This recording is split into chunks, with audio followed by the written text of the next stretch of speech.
लखन सिया रामचंद्र की जय। हेलो, सभी अपने स्थान पर प्रदक्षिणा करेंगे। ओम मानिकानि च पापानि जन्मांतर कृतानि च तानि सर्वाणि विनश्यन्तु प्रदक्षिणां पदे पदे। बोलिए सियावर रामचंद्र की, बोलिए पवन सुत हनुमान की, बोलिए रामचरितमानस ग्रंथ की जय, बोलिए गोस्वामी तुलसीदास जी महाराज की, बोलिए शीतला मैया की, बोलो संत समाज की जय। समस्त श्रोता समाज से भक्तजनों से निवेदन, सादर आसन ग्रहण कीजिएगा और जो आरती की थाल लेकर आए हैं दीपदान कर देंगे भगवान श्री रामचंद्र जी के पावन श्री चरणों में। और आइए मंचस्थ मंडली को यह मंच सादर संप्रेषित करना चाहूंगा मैं। प्राप्त कथा प्रसंग उत्तरकांड दोहा क्रमांक 42। जीवन मुक्त ब्रह्म पर चरित सुनहि तजि ध्यान, जे हरि कथा न करहि रति तिन्ह ही अपासान। इस पावन से कथा प्रसंग पर चर्चा होगी। धर्म मंच का समर्पण 50 मिनट के लिए होगा और 50 मिनट की पावन समयावधि में प्राप्त कथा प्रसंग का पल्लवन करते हुए जनमानस के बीच से आपकी सादर विदाई होगी। लीजिए यह मंच इन्हीं प्रेम भावों के साथ में सादर समर्पित। जिंदगी मेरी उदास है, जिंदगी मेरी उदास है, आंखों में बड़ी प्यास है, दुनिया ने किया निराश है, बस तुम पर ही विश्वास है। मांगने वालों को क्या क्या नहीं दिया तूने, मांगने वालों को क्या क्या नहीं दिया तूने, पर मेरी आंखों में तेरे दर्शन की आस है, तेरे दर्शन की आस है। इन्हीं प्रेम भाव के साथ में मंच माइक एवं समस्त श्रोता समाज आपको सादर समर्पित, सादर समर्पित। एक बार जोरदार तालियां चाहूंगा मैं आप सभी से और इन्हीं तालियों के बीच में मंच सादर समर्पित।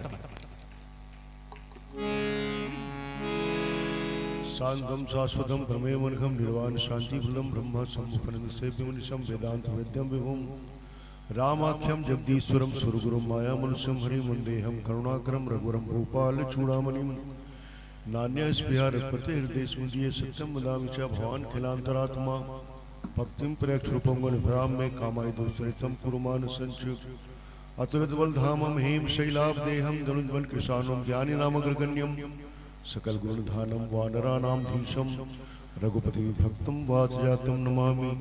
श्री गुरु चरण सरोज रज निजमन मुकुर सुधारी वर्णौ रघुवर विमल यश जोदायक फलचारी।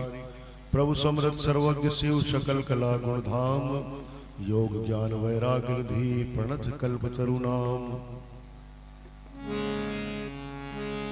संत शिरोमणि तुलसी के चरणों में झुका कर माथा गाता हूँ हे राम तुम्हारी, मैं भी गौरव गाथा। नाथ आपके गुण गायन की नहीं है मुझ में क्षमता, किंतु कहा लेगी बालक से मां सीता की ममता। प्रेम से बोले श्री सीताराम जी महाराज की जय, श्री हनुमान जी महाराज की जय, श्री गुरुदेव भगवान की जय, श्री तुलसीदास जी महाराज की जय, परम पूज्य पंडित श्री छत्रपति जी महाराज की जय, गौरी शंकर भगवान की जय। परम पावन ग्राम रावा भाटा के श्री सीताराम कथा रस रसिक श्रद्धालु सज्जन वृंद, श्रद्धामयी करुणामयी भक्तिमती माताओं, मेरे पूज्य गुरुदेव सम विद्वान निर्णायक गण, आयोजन समिति जुड़े हुए सभी आदरणीय पदाधिकारी गण, नेता प्रतिपक्ष भाई श्री प्रकाश साहू जी, बहुत दिनों में आपसे मुलाकात हुई है, और जितने भी आयोजन में अपनी सहभागिता प्रस्तुत कर रहे हैं, आप सभी के श्री चरणों में श्री राम रुचि मानस मंडली डोटोपार का सादर प्रणाम स्वीकार करें। भगवान की कथा हमारे जीवन के लिए अत्यंत महत्वपूर्ण है। आज हम लोग अपने नेत्र से भगवान को तो नहीं देख सकते, भगवान का दर्शन नहीं कर पाते, पर भगवान कहते हैं कि अगर मुझको प्राप्त करना चाहते हो, मुझको अगर देखना चाहते हो, तो कथा को ही भगवान मानो। भगवान जो है कलयुग में कथा के रूप में अवतरित हुए और गोस्वामी तुलसीदास जी महाराज ने इस रामचरितमानस को रच करके कथा गंगा प्रवाहित कर दी है। आज संपूर्ण विश्व में रामचरितमानस का डंका या रामचरितमानस कथा की गंगा प्रवाहित हो रही है और सभी लोग इसमें अवगहन लाभ प्राप्त करके अपने जीवन को धन्य बना रहे हैं। प्रस्तुत प्रसंग में गोस्वामी तुलसीदास जी महाराज कह रहे हैं कि भगवान श्री रामभद्र जो हैं, भगवान श्री रामभद्र साक्षात ब्रह्म है और चरित्र करने के लिए, भक्तों को अपनी लीला दिखाने के लिए नर रूप में अवतरित हुए। भगवान श्री रामभद्र नर रूप में अवतरित होकर के कई प्रकार की लीलाएं करते हैं, कई प्रकार के चरित्र भक्तों को दिखाते हैं और भक्त जो है उस लीला को, उस चरित्र को सुन करके अपने आप को ही बिसरा देते हैं। प्रस्तुत प्रसंग में सनकादिक ऋषि यों की चर्चा गोस्वामी जी करते हैं। उनकी स्थिति क्या है? तो बोले जीवन मुक्त, जीवन से मुक्त। जीवन तो जी रहे हैं पर जीवन से मुक्त है और ब्रह्मनिष्ठ है, अर्थात ब्रह्म के अलावा और कोई चिंतन बनन नहीं होता। ऐसे सनकादिक ऋषि भी, ऐसे सनकादिक मुनि भी भगवान के ध्यान को छोड़ करके भगवान की कथा में अपना मन लगाते हैं, भगवान के चरित्र में अपना मन लगाते हैं। और इसीलिए गोस्वामी तुलसीदास जी महाराज कहते हैं कि ऐसे पावन चरित्र को, ऐसे पावन कथा को सुन करके जिसका हृदय गदगद नहीं होता, वो हृदय नहीं है, अपितु वो पत्थर के समान है। हम अपने हृदय को कोमल बनाना चाहते हैं, हम अपने हृदय को भगवान की भक्ति से सराबोर करना चाहते हैं, तो हमें भगवान की कथा का आश्रय लेना चाहिए, भगवान के चरित्र का आश्रय लेना चाहिए, भगवान की लीला का आश्रय लेना चाहिए। जीवन मुक्त ब्रह्म पर चरित सुनई तरि ध्यान, जे हरि कथा न करहि रति तिनके ही पाषाण। ये गोस्वामी तुलसीदास जी महाराज लिखते हैं। आइए प्रस्तुत पंक्तियों पर विवेचन करने का प्रयास करेंगे एक भजन के उपरांत।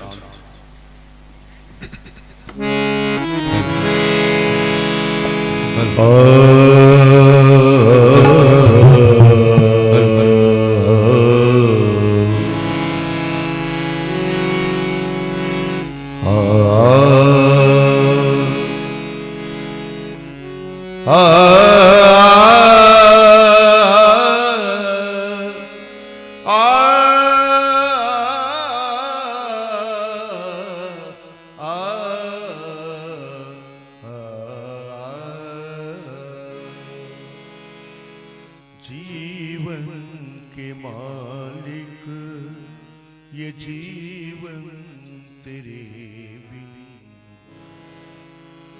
बता तो सही राम कैसे चलेगा।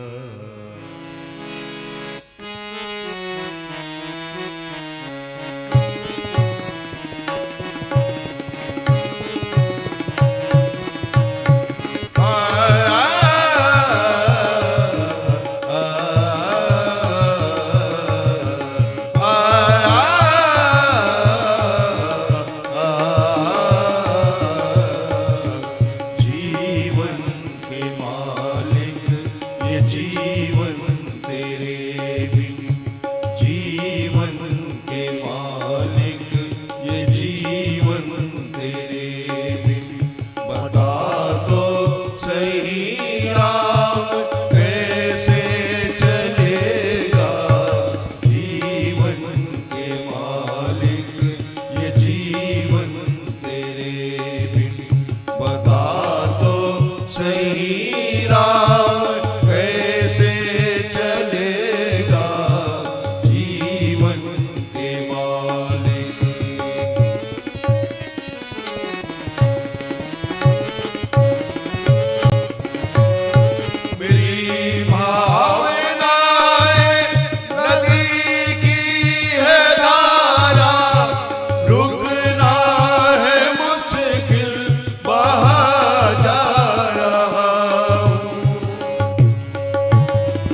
घबरा रहा हूँ मगर गा रहा हूँ, ये भटकन नदी की कहाँ खत्म होगी, ये भटकन नदी की कहाँ खत्म होगी।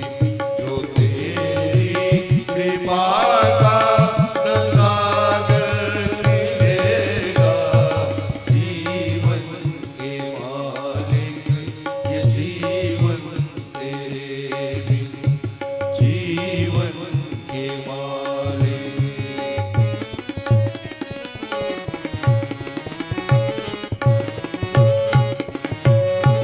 दीनों के मन की व्यथा सुनने वाले, तू बैठा है अपने गुनों को छुपाए। दीनों के मन की व्यथा सुनने वाले, तू बैठा है अपने गुनों को छुपाए। बिछड़ कर तेरे से भटकता है कोई, न तुझको अभी भी ये चिंता सताए। ये जग क्या है तू भी चकित देखना जब, ये जग क्या है तू भी चकित देखना जब।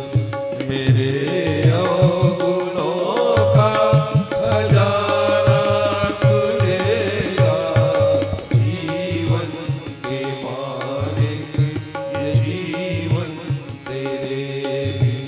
बता तो सही राम कैसे चलेगा, जीवन के मालिक ये जीवन तेरे बिन, जीवन के मालिक ये जीवन के मालिक ये जीवन के मालिक। लखन सिया रामचंद्र शंकर हरि ओम। भगवान श्री राम साक्षात ब्रह्म है और ब्रह्म ने अपने भक्तों को संतुष्ट करने के लिए, अपने भक्तों को अपनी लीला और चरित्र से का दिग्दर्शन कराने के लिए और इस पृथ्वी को राक्षसों के भार से मुक्त करने के लिए नर रूप में अवतार लेते हैं। और भगवान श्री राम की दिव्य लीलाओं का दिग्दर्शन देवर्षि नारद जी बखूबी करते हैं। देवर्षि नारद जी हर लोक में उनकी गति है, हर लोक में जा करके वो भगवान की लीला, भगवान के चरित्र और भगवान की कथा का गायन करते हैं। सनक सनंदन सनत कुमार आदि सनकादिक ऋषि जो हैं वो नारद जी की बार बार सराहना करते हैं। कहते हैं कि हमको जो सौभाग्य नहीं मिल रहा है वो सौभाग्य आपको मिल रहा है, और आप इतने सौभाग्यशाली हैं कि आपको भगवान का दर्शन करने को भी मिलता है, भगवान की कथा भी सुनने को मिलती है, भगवान के चरित्र और लीलाओं का दिग्दर्शन करने को भी आपको मिलता है। तो आपसे निवेदन है कि हम भी भगवान के गुणगणों का गायन करना चाहते हैं, हम भी भगवान के चरित्र को सुनना चाहते हैं। भगवान के चरित्र को सुनने में जो आनंद है, भगवान के चरित्र को कहने में जो आनंद है, भगवान के चरित्र को आत्मसात करने में जो आनंद है, वो और कोई दूसरी चीज में नहीं है। और इसीलिए वो बारंबार नारद जी से जिद करते हैं कि चलो बताओ कि आज भगवान ने कौन सी लीला की, भगवान ने कौन सा चरित्र किया। ये ऋषि कौन है? ये सनक सनंदन सनत कुमार, ये जो सनकादिक ऋषि हैं, ये निरंतर 5 वर्ष की अवस्था में रहते हैं और दिशा ही जिनका अंबर हो, ऐसे ये 5 वर्ष की अवस्था को स्वीकार करते हैं और एक बार यही सनक सनत कुमार भगवान विष्णु के धाम बैकुंठ लोग गए, तो वहां पर जय और विजय नाम के जो द्वारपाल थे भगवान के, जो पार्षद थे, उन्होंने रोक लिया और कहा कि कहां जा रहे हो आप लोग। तो सनकादिक ऋषियों ने कहा कि हम भगवान का दर्शन करने जा रहे हैं। अरे भगवान का दर्शन करने जा रहे हो तो हम लोग भी तो भगवान हैं, भगवान के समान दिखाई पड़ते हैं, हमारा ही दर्शन कर दो और ये हमारे दर्शन करके लौट जाओ। तो सनकादिक ऋषियों ने उन द्वारपालों को श्राप दे दिया। बोले अपने को भगवान के सदृश समझते हो, बैकुंठ लोक में रह करके बैकुंठ लोक की मर्यादा भूल गए हो, बैकुंठ लोक में होकर भी तुम्हारे मन में दोष आ गए हैं, तुम्हारे मन में बुराइयां आ गई हैं, तुम्हारे हृदय में भगवान नहीं अपितु राक्षस का निवास इसलिए है, इसलिए तुम लोग जाओ राक्षस हो जाओ। और इस प्रकार राक्षस जय और विजय जो है वो राक्षस हो गए। रावण और कुंभकर्ण बन गए, हिरण्यकशिपु हिरण्यलाक्ष बन गए, शिशुपाल और दंतावक्र बन गए। और इस प्रकार सनकादिक ऋषि जो हैं वो नारद जी को बार बार यही कहते हैं कि भगवान ने जो चरित्र किया उसको आप सुनाओ। अब ये सनकादिक ऋषि कैसे हैं? तो जीवन मुक्त, जीवन मुक्त ब्रह्म पर चरित्र सुनहि तजि ध्यान। गोस्वामी तुलसीदास जी महाराज लिखते हैं कि ये जीवन से मुक्त हैं। जीवन मुक्त होना माने संसार में जन्म लेना। जैसे संसार में जन्म लेकर के भी हम जीवन मुक्त हो सकते हैं। जीवन मुक्त होने का मतलब एक तो जीवन से मुक्ति का मतलब है मर जाना, है ना, और दूसरा जीवन से मुक्त होने का अर्थ है कि जीवन से मुक्त होने का अर्थ है जीते जी मर जाना। जीते जी मर जाने का नाम ही भक्ति है। संत लोग कहते हैं जीते जी मर जाना। जीते जी मर जाने का मतलब क्या है?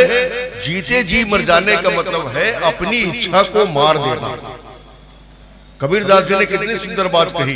कबीरदास जी कहते हैं मन की तरंगे मार ले बस हो गया भजन। मन की तरंगे मार ले बस हो गया भजन। आदत बुरी सुधार ले बस हो गया भजन। मन की तरंगे मार ले बस हो गया भजन।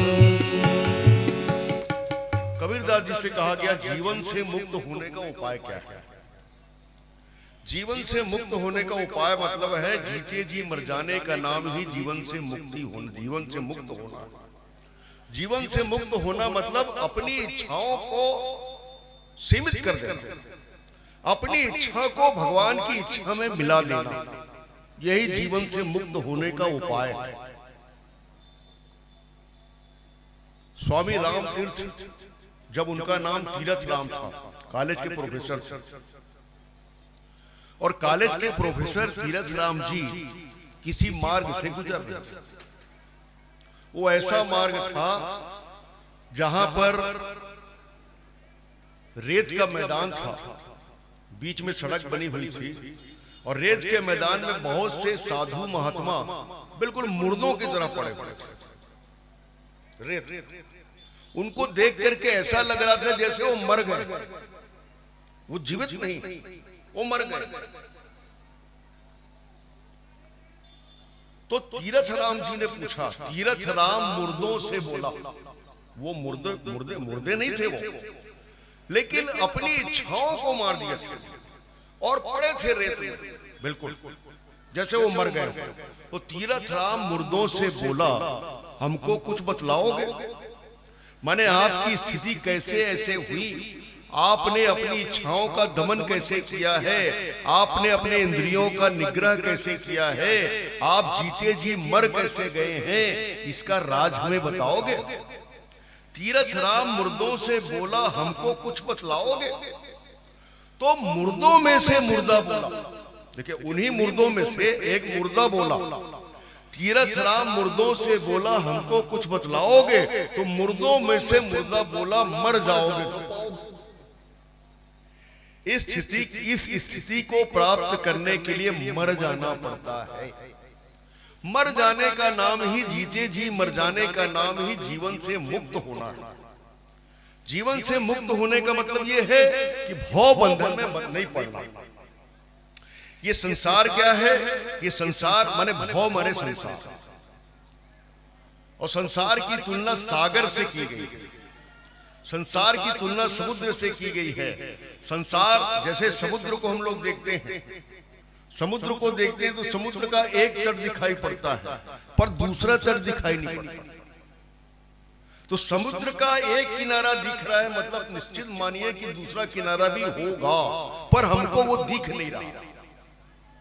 माने एक किनारा है तो दूसरा किनारा भी है। उसी प्रकार हम लोग जन्म को देखते हैं, जन्म के समय को भी आजकल लोग जान सकते हैं सोनोग्राफी आदि मशीन के माध्यम से। कई लोग तो अस्पताल में जाते हैं और हमको इसी मुहूर्त में बच्चा चाहिए करके वो ऑपरेशन करवाते हैं।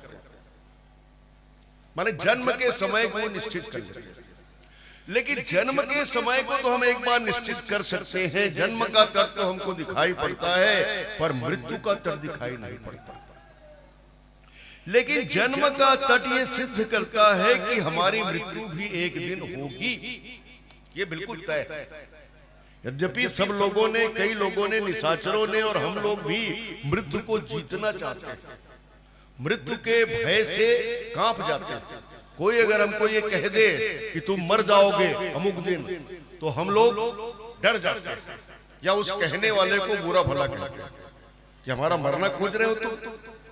लेकिन हमको ये जानना चाहिए, हमको ये स्वीकार करना पड़ेगा कि हमारा जन्म हुआ है तो मृत्यु होगी। भाई रावण आदि जो निशाचर हैं, वो सब लोग तपस्या करते हैं और तपस्या करने के बाद मांगते क्या है? वो यही मांगना चाहते हैं कि हमारी मृत्यु ना हो। हिरण्यकश्यप ने मांगा कि मैं दिन में मरूं न रात में मरूं, ऊपर मरूं न नीचे मरूं, अस्त्र से मरूं न शस्त्र से मरूं, अंदर मरूं न बाहर मरूं। देखो माने कहने का मतलब यह है कि ब्रह्मा जी ने उनको वरदान दिया तो उसने ये समझ लिया कि मैं कभी नहीं मरूंगा, माने मैं अमर हो और अत्याचार करने लगा। तो कहने का अर्थ ये है कि जीवन से मुक्त होने का अर्थ ये है कि भव बंधन में ना पड़ना, इस संसार के नियमों का पालन करना। इस संसार में यदि हमारा जन्म हुआ है तो मरना एक दिन निश्चित है, इसको सहज रूप में स्वीकार करना। और संसार में जो हमको जन्म मिला है मानव तन में, बड़े भाग मानुष तन पावा, सुर दुर्लभ सही ग्रंथई गावा, और साधन धाम मोक्ष कर द्वारा, ये जो साधना करने के लिए शरीर हमको मिला है बड़े भाग्य से, इसको साधना में लगाना, पूजा में लगाना, आराधना में करना। पूजा आराधना करने का मतलब ये मेरे कहने का मतलब नहीं कि आप मंदिर में बैठो और हमेशा घंटी हिलाते हो, नहीं नहीं, मंदिर में बैठने की जरूरत नहीं। आप मंदिर जाते हो बहुत अच्छी बात है, पर अपने संसार के कर्तव्य कर्मों को करते हुए मंदिर जाते हो और मंदिर में जाकर के भगवान की पूजा करते हो, बहुत अच्छी बात है। लेकिन जो मंदिर नहीं जाता, क्या वो भगवान को नहीं मानता? भगवान को मानता है वो भी। तो संतों ने कहा कि अपने मिले हुए काम को पूरी ईमानदारी के साथ करना, यही भगवान की भक्ति है, यही भगवान का सबसे बड़ा भजन। जैसे हम शिक्षक हैं, शिक्षक का क्या कर्तव्य है? स्कूल में जाना और बच्चों को ज्ञान देना, बच्चों का सर्वांगीण विकास करना। यदि हम ऐसा करते हैं तो समझ लीजिए हम भगवान का भजन कर रहे हैं, भगवान की भक्ति कर रहे हैं। और स्कूल में जाकर के गप्पे लड़ाते हैं, नेतागिरी करते हैं, बच्चों को नहीं पढ़ाते हैं तो समझ लीजिए, और यदि हम बहुत बार मंदिर जाते हैं तो भगवान उस पूजा को स्वीकार नहीं करते। किसान अगर ईमानदारी पूर्वक किसानी करता है तो वो भगवान का भजन करता है। मजदूर अगर ईमानदारी पूर्वक मजदूरी करता है तो वो भगवान का भजन करता है। तो यही है जीवन से मुक्त होने का उपाय। भगवान ने हमको संसार में भेजा है, ईश्वर अंश जीव विनाशी चेतन अमल सहज सुख राशि। तो हमसे कहा है कि देखो संसार में तो तुम जा रहे हो, और ये संसार जो है मेरी माया के द्वारा सृष्टि की गई है, तो माइक जगत में जा करके अपने को भूल मत जाना, अपने को याद रखते हुए अपनी स्मृति बनाए रखना, और साथ ही मुझको भी मत भुलाना।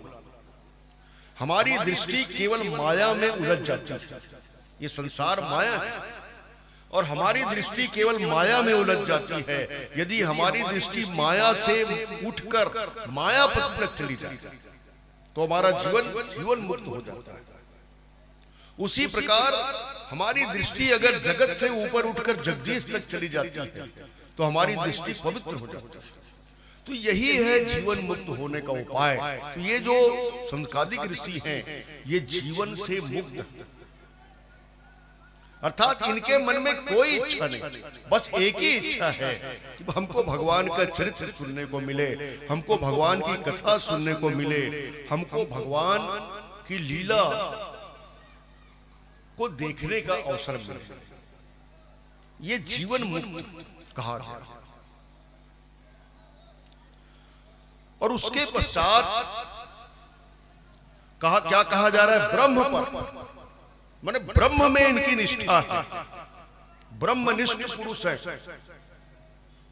ब्रह्म में निष्ठा होने का मतलब ये कहीं भी रहे,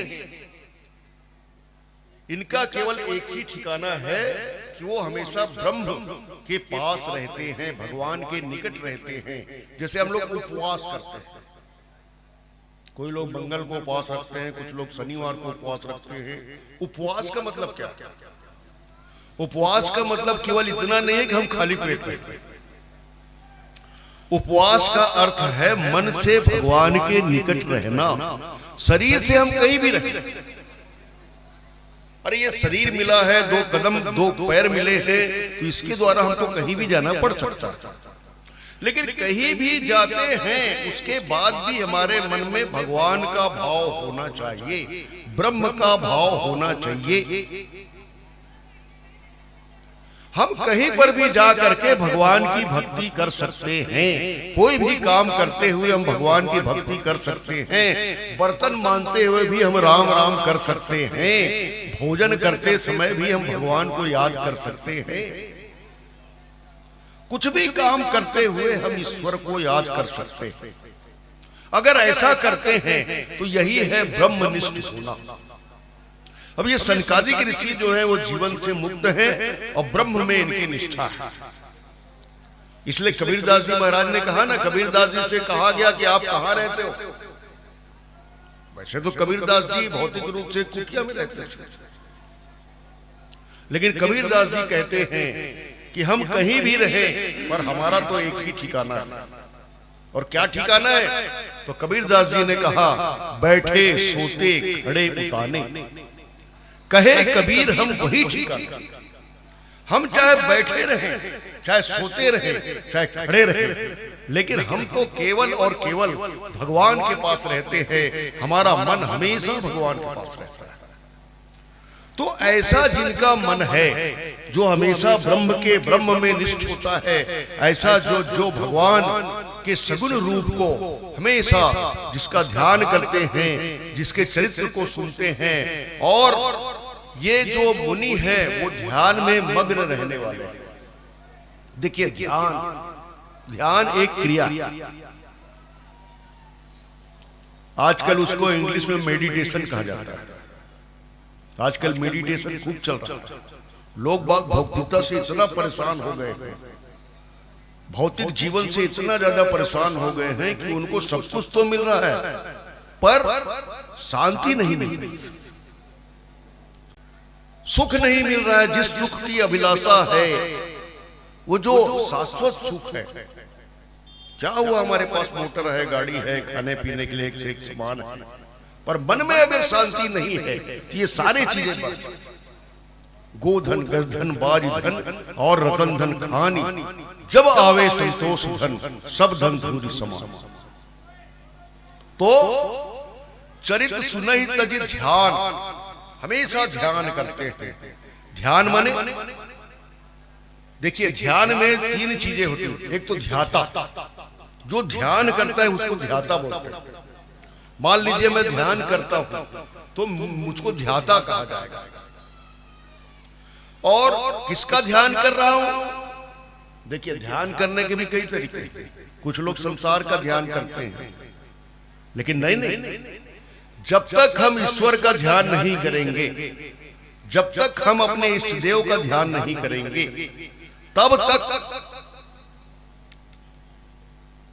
वो ध्येय है जिनका ध्यान हम कर रहे हैं, वो ध्येय है। तो ध्याता, ध्येय और ध्यान, ये तीन चीजें जब तीनों एक हो जाते हैं, जैसे माता सीता का वर्णन आता है। माता सीता के बारे में हनुमान जी बताते हैं।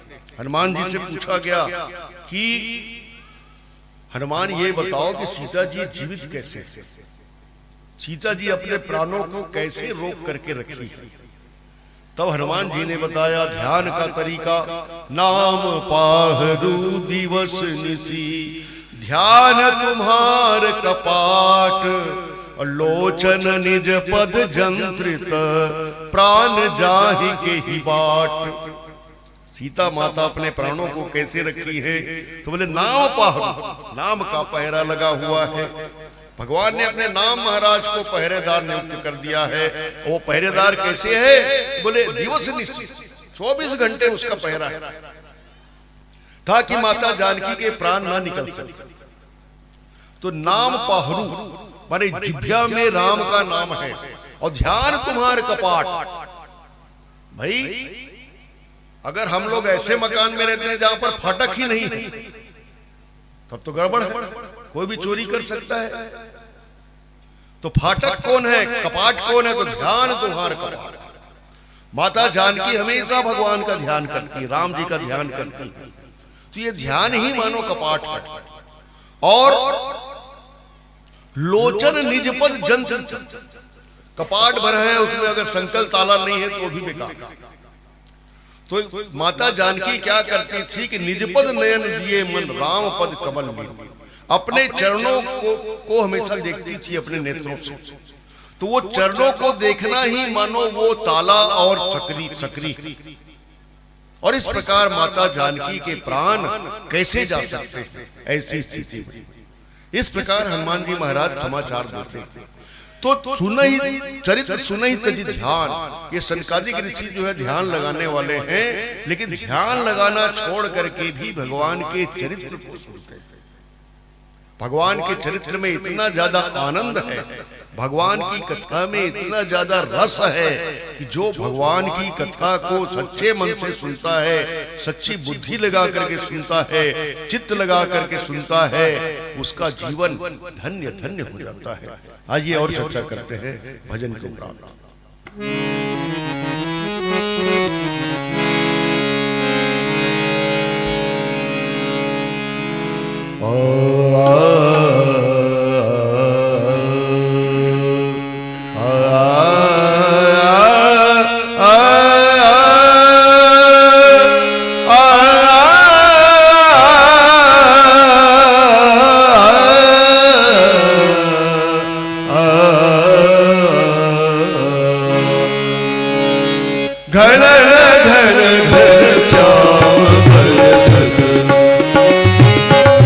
घन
नहीं गगन तर सकत तुलसी हसी घन श्याम भीतर घन घन घन घन घन घन श्याम बरसत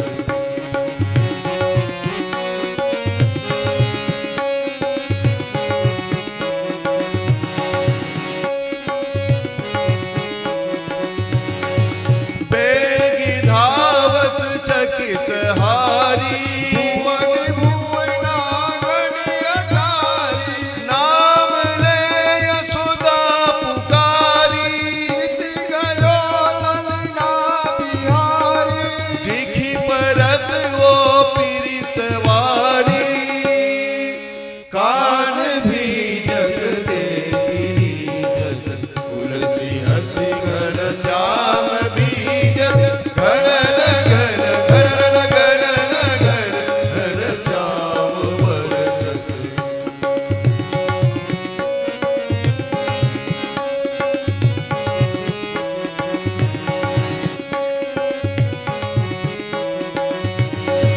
हर हरा हृदय लगावत दिले अचरा ओढ़ावत श्याम मचलत गुन गुनावत बिछल जात न हाथ आवत मातु को रही रही थकावत भूई न लोटत कछु न मानत तुलसी हसी घन श्याम बीजत घन घन घन श्याम बरसत तुलसी हसी घन श्याम बीजत घन घन घन घन घन घन घन श्याम बरसत लखन सिया राम चंद्र की जय। तो गोस्वामी तुलसीदास जी महाराज यहाँ पर वर्णन कर रहे हैं कि जीवन से मुक्त ब्रह्मनिष्ठ ये सनकादिक ऋषि जो हैं वो अपने ध्यान को भी छोड़ करके, ध्यान भी किसका लगाते हैं? भगवान का ही लगाते हैं, ब्रह्म का लगाते हैं।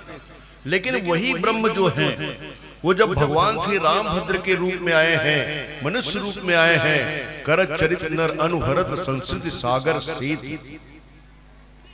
जो चरित्र कर रहे हैं, मनुष्य रूप में मनुष्य चरित्र कर रहे हैं, नर चरित्र कर रहे हैं, इस संसार सागर से पार उतरने का उपाय बता रहे हैं, ऐसे भगवान के चरित्र को वो ध्यान छोड़ करके भी सुनते हैं।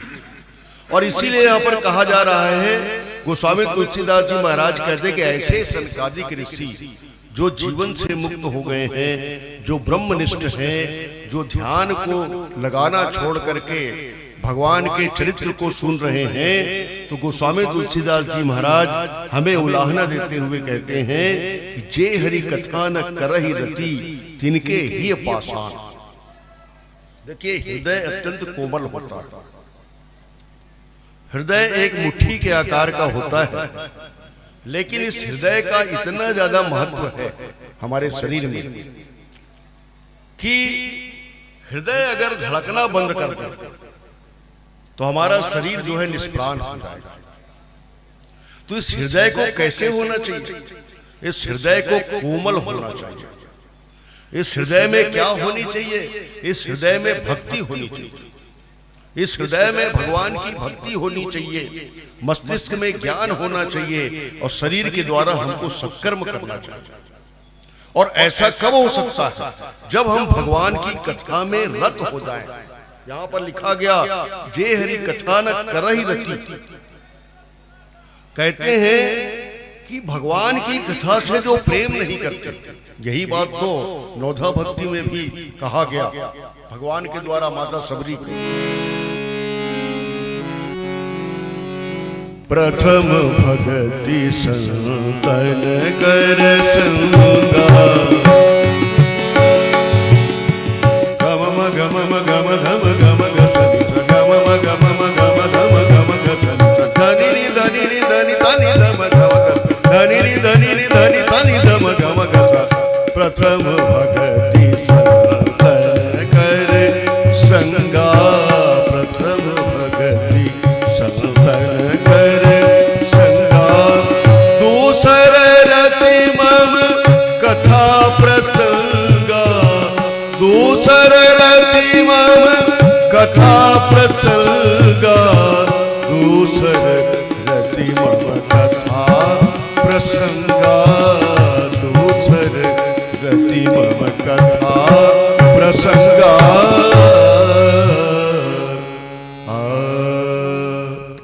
भगवान कहते हैं कि नौधा भक्ति कहो तो ही पाई, सावधान सुनो धरु मन माही। माता सबरी को नौधा भक्ति का संदेश देते हुए भगवान श्री राम कहते हैं कि प्रथम भगति संतन कर संगा। प्रथम प्रकार की भक्ति है संतों का संग करना। संतों का संग करने से क्या होगा? तो संतों का संग करने से, संत के पास जाने से हमारा मन सुधरता है। जैसे कबीरदास जी महाराज से पूछा गया, जैसे हम लोग अपने शरीर को निर्मल बनाने के लिए, अपने शरीर को चमकाने के लिए ब्यूटी पार्लर जाते हैं। कहीं भी शादी ब्याह में जाना है, कहीं भी और कहीं जाना है, तो सबसे पहले ब्यूटी पार्लर जाएंगे और ब्यूटी पार्लर जा करके नाना प्रकार के मेकअप करवाएंगे, पैसा देंगे। किसको चमकाने के लिए? तन को चमकाने के लिए। अच्छा, कभी हमारे मन में विचार आता है क्या कि हम तन को जैसे चमका रहे हैं वैसे हमको मन को भी चमकाना चाहिए? नहीं आता विचार। मन को चमकाने का विचार नहीं आता। मन को चमकाने के लिए हमको क्या करना चाहिए? तो कबीरदास जी ने सुंदर बात कही, कबीरा यह मन मलिन है, धोए न छूटो रंग। कबीरदास जी कहते हैं कि मन बड़ा मलिन है, इसको कितना भी धो लो पर इसका रंग जाता नहीं। इसमें जो कलुषित है, इसमें जो दोष है, ये दोष जाते नहीं। तो किसी ने चिंतित होकर के कहा कि कैसे करेंगे महाराज, अपने मन को निर्मल कैसे बनाएंगे? तो कबीरदास जी ने कहा दो ही उपाय है, उपाय बताइए। तब कबीरदास जी ने कहा, कबीरा यह मन मलिन है, धोए न छूटो रंग, कै छूटे हरि नाम सो, कै छूटे सत्संग। कबीरदास जी कहते हैं कि मन को अगर निर्मल बनाना चाहते हो, तो मन को निर्मल बनाना चाहते हो तो या तो भगवान नाम का जप करो, राम राम जपो, जिसको भी आप मानते हो उसको जपो। मतलब ये नहीं है कि राम राम जपो या राम का नाम ही लो, आप कृष्ण नाम ले सकते हैं, दुर्गा का नाम भी ले सकते हैं, भगवान शंकर का भी नाम ले सकते हैं, जो भी आपको अच्छे लगते हैं, जिनको भी आपने अपना इष्ट स्वीकार किया हो उनका नाम आप जप। सबका नाम जो है वो कल्याणकारी है। तो या तो नाम जपो भगवान का और या फिर सत्संग करो। हम लोग होता क्या है कि सत्संग नहीं करते बल्कि कुसंग करते हैं। को न कुसंगति पाई न साई। कुसंगति करने से क्या होता है? हमारा नाश होता है, हमारा जीवन जो है पतन की ओर जाता है। और कहीं न सुसंग बड़प्पन पाओ। कोई अगर सत्संग करता है, सुसंग करता है, तो उसको बड़ाई मिलती है, बड़प्पन मिलता है। तो हमको क्या करना चाहिए? कुसंग का त्याग करके सत्संग करना चाहिए। और सत्संग करते हैं तो संत हमारे क्या करते हैं? संत हमारे मन को सुधारते हैं, हमारे बिगड़े हुए मन को, हमारी बिगड़ी हुई बुद्धि को, हमारे बिगड़े हुए चित्त को वो सुधारते हैं। और उसके बाद भगवान की कथा का वर्णन करते हैं। भगवान की कथा का वर्णन करने से हमारा मन जो निर्मल हो जाता है, हमारी बुद्धि पवित्र हो जाती है, हमारा चित्त जो है पवित्र हो जाता है। तो भगवान की कथा केवल सुनने और कहने भर की चीज नहीं है, याद रखिए। यहां पर देखिए नौधा भक्ति में दूसरी भक्ति के रूप में जो बताया गया कि दूसर रतिमम कथा प्रसंग, इसमें शर्त लगाई गई। केवल कथा सुनने और कहने से काम नहीं चलेगा, कथा में प्रेम भी होना चाहिए। कथा कहने वाला भी कथा का प्रेमी हो और कथा सुनने वाला भी कथा का प्रेमी हो। सुनने वाला जो है ऐसा प्रेमी हो कि कथा सुने बिना उसका मन कभी भरता नहीं। जिनके श्रवण समुद्र समाना, कथा सुहा तुम्हारी सुभग सरिनाना, भरे निरंतर होई न पूरे, जिनके ही तुमको गृह। वाल्मीकि जी ने कहा कि जो आपकी कथा को अपने श्रवण के माध्यम से सुनते हैं, और सुनते सुनते कभी अघाते नहीं। जैसे समुद्र में विभिन्न प्रकार की नदियां जाकर के मिलती हैं, तो समुद्र कभी नहीं कहता कि बस अब हो गया, बहुत हो गया, अब नहीं आना, ऐसा नहीं कहता।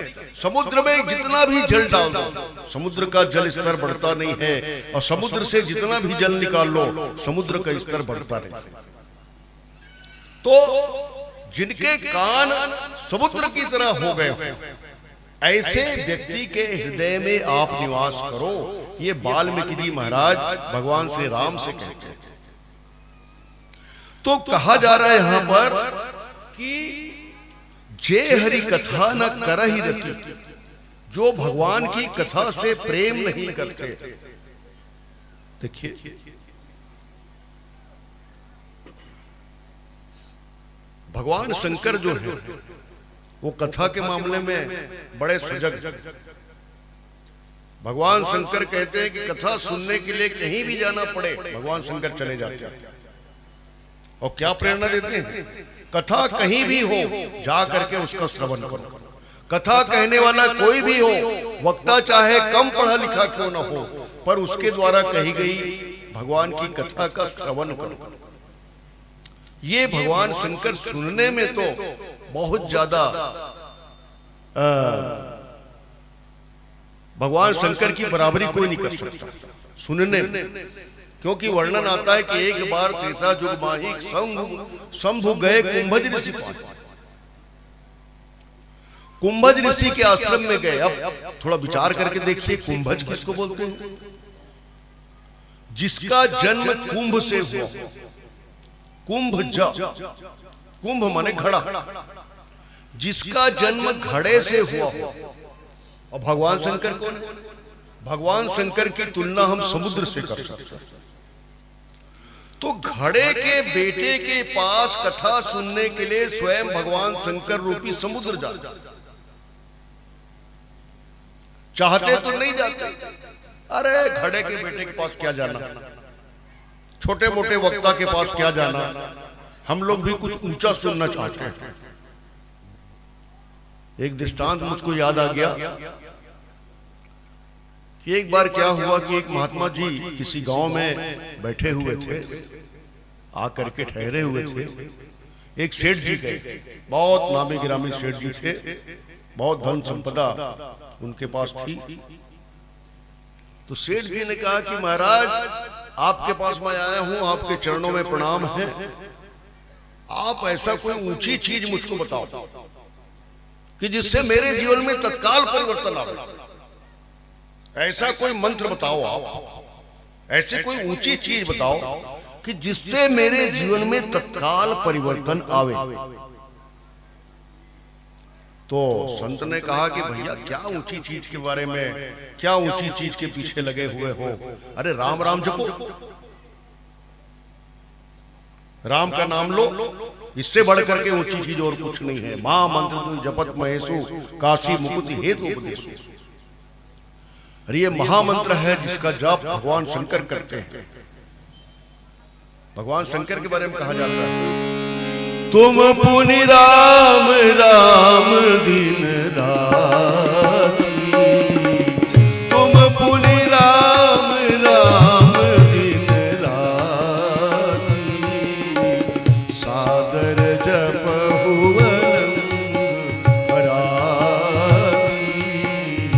सादर जपहु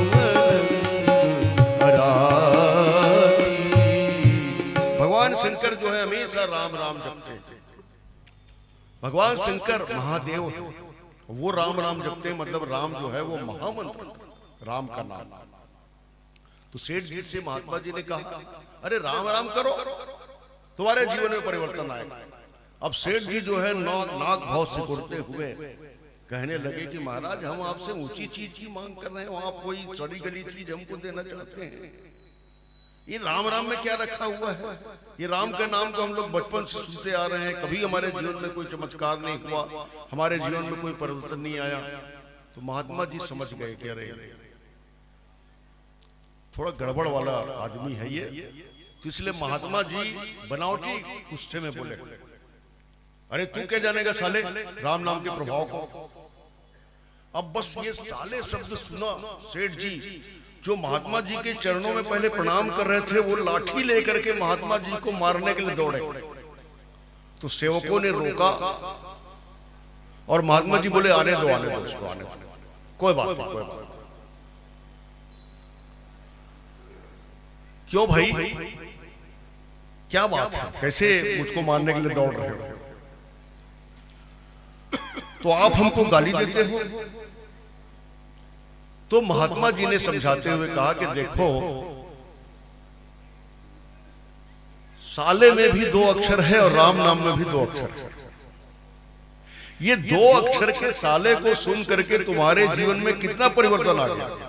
अभी जो मेरे चरणों में तुम श्रद्धा पूर्वक प्रणाम कर रहे थे, वो मुझको मारने के लिए दौड़। तो कल्पना करो कि ये जो शब्द जिसको मैंने गाली के रूप में दी, ये तुम्हारे जीवन में इतना परिवर्तन ला सकता है, तो राम का नाम तुम्हारे जीवन में कितना ज्यादा परिवर्तन नहीं ला सकता। तो इस प्रकार भगवान श्री रामभद्र कहते हैं माता सबरी के सामने कि दूसर रतिमम कथा प्रसंगा, भगवान के कथा प्रसंग में प्रेम हो। सुनने वाला व्यक्ति जो है भगवान की कथा को सुने बिना रह न सके, कहने वाला व्यक्ति जो है वो भगवान की कथा कहे बिना रह न सके, इसी को कहते कथा प्रसंग में प्रेम। और इसीलिए कहा गया कि जे हरि कथा न कर ही रति। देखिए रति शब्द आया। अब रति की भी विशेषता बताया जाता है विद्वानों के द्वारा कि देखिए रति के 3 प्रकार। रति माने प्रेम, रति माने प्रेम। रति वैसे कामदेव की पत्नी को भी कहा जाता है। कामदेव की पत्नी का नाम भी रति है। अब रति जो है वो कामदेव की पत्नी है, कामदेव की पत्नी है। कामदेव जब तक जीवित रहा तब तक वो रति जो है सकाम रति कहलाई, माने काम सहित रति। उसके बाद भगवान शंकर की तपस्या को जब भंग करने गया कामदेव, तब भगवान शंकर ने क्या किया? तब शिवती सरनयन उभारा,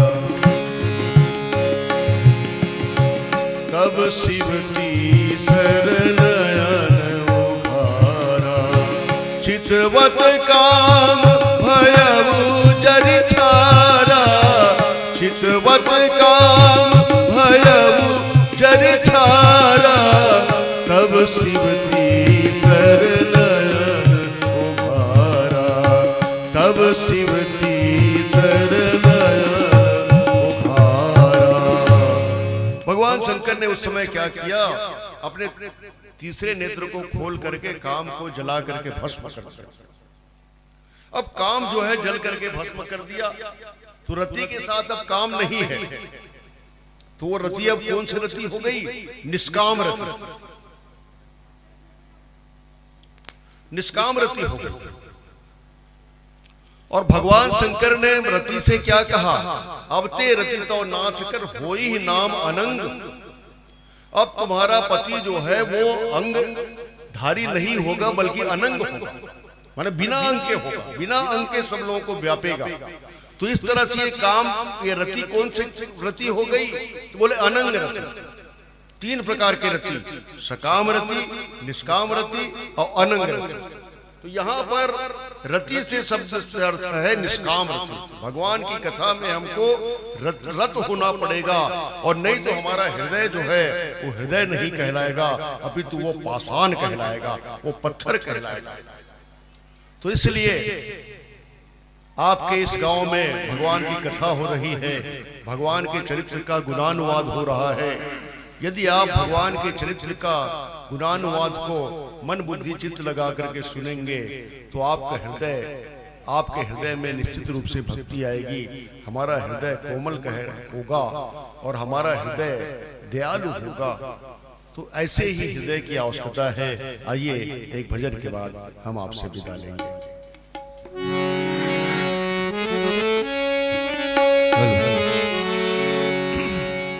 कैसे कहूँ मन की कहानी, लागे इसे दुनिया सुहानी। कैसे कहूँ मन की कहानी,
लाभ है क्या हानि, लागे इसे दुनिया सुहानी।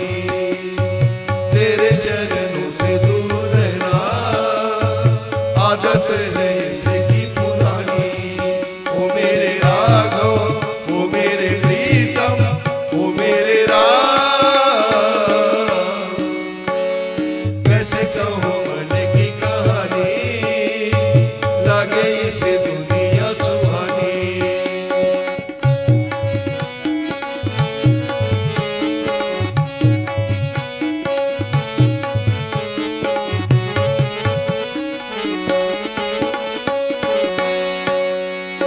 प्रभु मेरा जीवन है दोषों का खजाना, कौन मेरे जैसे को चाहेगा अपनाना। प्रभु मेरा जीवन है दोषों का खजाना, कौन मेरे जैसे को चाहेगा अपनाना। डूबतों को तुमको ही आता है बचाना, कभी न कभी प्रभु पड़ेगा तुम्हें आना, कभी न कभी प्रभु पड़ेगा तुम्हें आना। बातें यही तुम्हें थी सुनानी, लागे इसे दुनिया सुहानी।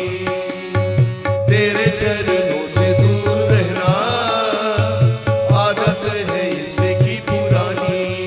ओ मेरे राघव, ओ मेरे प्रीतम, ओ मेरे राम, कैसे कहूँ मन की कहानी, लागे इसे दुनिया सुहानी, लागे इसे दुनिया सुहानी, लागे इसे दुनिया सुहानी। लखन सिया रामचंद्र की जय। बहुत बहुत धन्यवाद। एक बार जोरदार करतल ध्वनि के साथ में सम्मान दीजिएगा। श्री राम रुचि मानस मंडली डोटो पार्क को अभी आप सुन रहे थे। निश्चित तौर पे कहा जाता है कि वही जानता है जिस पर बीता होता है, वही जानता है जिस पर बीता होता है, वो क्या जाने जिसका दिल रीता होता है। और चढ़ जाए जब भक्ति का रंग किसी पे, तो औरों का रंग तो एकदम फीका होता है, औरों का रंग तो एकदम फीका होता है। और यही जब भक्ति का भाव हमारे जीवन में आ जाता है, तब व्यक्ति अपनी समस्त इच्छाओं, अपेक्षाओं और वासनाओं से दूर होकर वो जो है इन सारे भाव से मुक्त हो जाता है। और जिसकी बहुत ही विस्तृत चर्चा, विस्तृत व्याख्या आदरणीय वर्मा जी कर रहे थे। निश्चित तौर पे आपके प्रेम से पत्थर को भी पिघलते देखा, आपके प्रेम से पत्थर को भी पिघलते देखा, हजारों बिगड़े हुओं के नसीब बदलते देखा। जिनको भी दिया आपने सहारा, उसे मरते मरते भी जीते देखा, मरते मरते भी जीते देखा। बहुत बहुत धन्यवाद, साधुवाद। मैं निवेदन प्रेषित करूं, माँ की बगिया मानस परिवार अंबागढ़ चौकी तैयारियों के साथ मंच को अग्रसर होंगे। साथ ही मैं निवेदन करूं, श्री गोपेश्वर साहू जी राजू, श्री महादेव साहू जी भगवताचार्य, आप महानुभाव से निवेदन आइएगा और मंचस्थ मंडली को ससम्मान विदा दीजिएगा। श्री गोपेश्वर साहू राजू पुरानी बस्ती, श्री महादेव साहू जी भगवताचार्य, आप महानुभाव से निवेदन आइएगा और मंचस्थ मंडली को ससम्मान विदा दीजिएगा। साथ ही मैं निवेदन करूं, माई के बगिया जस एवं मानस परिवार अंबागढ़ चौकी तैयारियों के साथ मंच की ओर अग्रसर होंगे। मैं समस्त नगरवासियों से आग्रह करना चाहूंगा, त्रिदिवसीय जो प्रतियोगिता है, वैसे पंचदिवसीय मानस महोत्सव है जिसमें आज चतुर्थ दिवस है।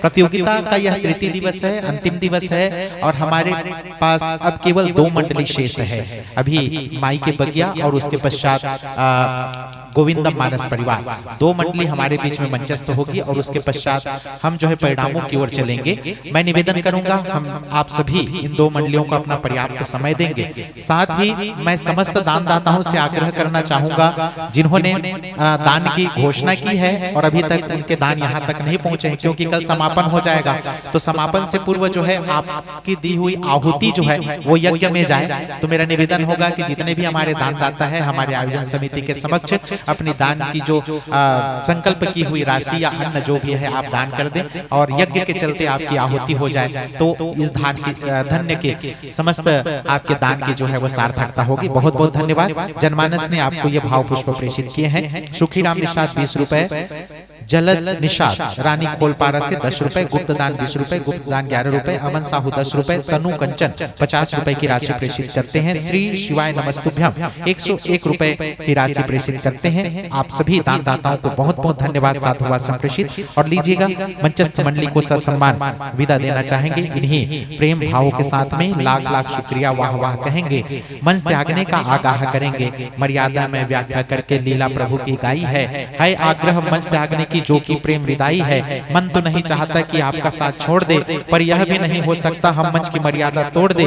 फिर जब मंच सजेगा आमंत्रण भिजवाएंगे। इस साल तो आए हो, अगले साल भी आएंगे, अगले साल भी आएंगे। इन्हीं प्रेम भाव के साथ में पावन मंच से आपकी ससम्मान विदाई। बहुत बहुत धन्यवाद साधुवाद। आपके आगमन से हमारे मंच की गरिमा बढ़ी। आगत वर्ष में प्रभु श्री रामचंद्र जी की पावन अनुकंपा हम पर रही तो निश्चित तौर पे हमारा स्नेह भरा आमंत्रण आप तक प्रेषित होगा। एक बार जोरदार तालियों के साथ में ससम्मान विदा दीजिएगा श्री राम रुचि मानस परिवार ढोटोपार को। और स्वागत कीजिएगा माई के बगिया जस एवं मानस परिवार अम्बागढ़ चौकी। आइएगा पावन धरा धाम रामा भाटा की इस पावन मंच पर आपका अभिनंदन स्वागत। जोरदार तालियों के साथ में स्वागत कीजिएगा पावन धराधाम रामा भाटा की मंच पर।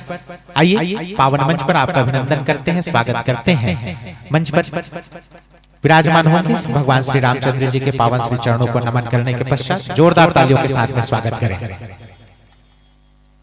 मैं निवेदन प्रेषित करूं श्रीमती कृष्णा वर्मा जी रानी खोलपारा, श्रीमती यशोदा साहू जी फुलवारी चौक पप्पू घर से। आप जो है स्वागत की कड़ी में हमसे जुड़ेंगे। आपसे निवेदन आप आइएगा और मंचस्थ होने जा रही मंडली का अभिनंदन एवं स्वागत कीजिएगा। पुरुष वर्ग के लिए मैं निवेदन करूं कौशिक साहू जी स्कूल चौक, कौशिक साहू जी स्कूल चौक आपसे निवेदन होगा आप जो है स्वागत के में सहभागी बनेंगे। साथ ही निवेदन होगा श्री किशोर पेंटर जी, आपसे भी आग्रह होगा आप भी हमारे इस पावन स्वागत की कड़ी में जुड़ेंगे हमसे।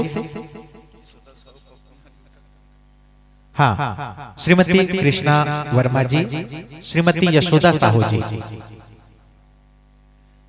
पप्पू भाई हमन पूछ डरे हैं, कुछ नहीं कहा।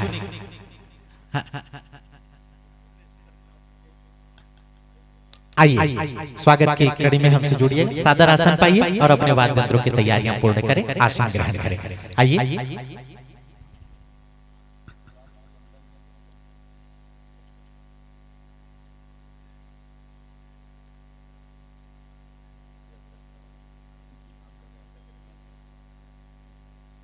आइए स्वागत की कड़ी में हमसे जुड़िएगा। लीजिए हमारे स्वागत सम्मान को स्वीकार करें। और मैं स्वागत के चलते मंचस्थ मंडली का जनमानस से परिचय कराऊं। मंच पर विराजमान है माई के बगिया जस एवं मानस परिवार अम्बागढ़ चौकी। व्याख्याकार की आसंदी को शोभायमान कर रहे हैं श्री दिलेश्वर कुमार साहू जी। गायन की महती भूमिका अदा करने जा रही हैं श्रीमती गायत्री दुबे जी। हारमोनियम पर संगत कर रहे हैं श्रीमती गायत्री दुबे जी और कोरस में सहयोग देने जा रहे हैं श्रेया, काजल, स्तुति, वर्षा। आर्गन पर संगत कर रहे हैं श्री चंदू साहू जी और ढोलक पर संगत कर रहे हैं श्री नीरज साहू जी। आक्टोपेट पर संगत कर रहे हैं श्री हरीश कुमार जी। राम नाम का प्रचार प्रसार करना आपकी मंडली का पावन उद्देश्य है। आइए पावन उद्देश्य के साथ में आपका अभिनंदन करते हैं, स्वागत करते हैं। लीजिए हमारे स्वागत सम्मान को स्वीकार करें। मैं आग्रह करूंगा आप समस्त नगरवासियों से, आइए हमारे बीच में 2 मंडली इन 3 दिनों के आयोजन के लिए और कल फिर आप जो है जय गुरुदेव हरिसंकीर्तन मानस परिवार छुरा और कंवर जिला बालोद की रामधुनी झांकी मंडली का आनंद लेंगे। उससे पूर्व हम आज के मानस मंडलियों से जुड़े और अपने इस कीमती समय का सदुपयोग करें। आइए मैं स्वागत एवं परिचय के पश्चात आपका ध्यान आकृष्ट करूं कथा प्रसंग